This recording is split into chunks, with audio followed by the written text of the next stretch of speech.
आपने सवाल किया ना कि मेरे कागजात नामजदगी क्यों रिजेक्ट हुए हैं, तो वो रिजेक्ट हुए हैं। मुझे जो ऑर्डर मिला है उसमें ये लिखा गया है कि कोई 6 बिजली के पानी के कनेक्शन हैं जो पीने का पानी है। पेशावर में 6 शेर अफजल नाम के लोगों ने मुख्तलिफ इलाकों में बिजली के कनेक्शन लिए थे और ऐन अक्टूबर के महीने में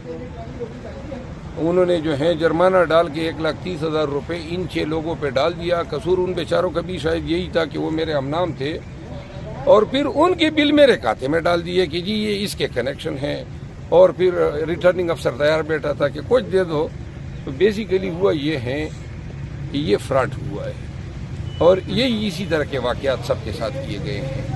न मैंने जिंदगी में पाकिस्तान में कहीं बिजली का कनेक्शन, पानी का कनेक्शन नहीं लिया है, और पेशावर में जो है मैं न कभी मेरा घर रहा है, न मैंने बिजली कनेक्शन की, पानी की कनेक्शन की कोई दरख्वास्त दी है। और फिर इतना ज्यादा पानी मैं 6 घरों का पीऊंगा, यानी कि, और वो रहता इस्लामाबाद में हूँ,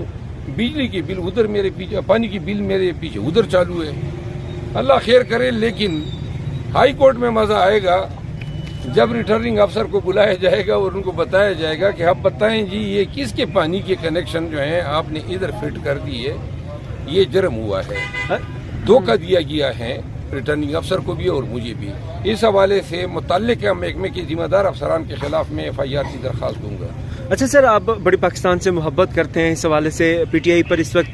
जुल्म का दौर दौरा है, आप उसमें भी बड़ा बढ़ चढ़ कर हिस्सा ले रहे हैं, और आप मुस्लिम लीग नून पर भी बड़ी खुलकर तनकीद करते हैं, उनके लीडर्स पर कि उनकी फैमिलीज बाहर है, उनका खानदान बाहर है। अभी आपने बताया आपकी फैमिली भी दुबई में रहती है, यहाँ पे आप लोगों को बाहर निकलने का भी कहते हैं, तो आप अपना खानदान क्यों नहीं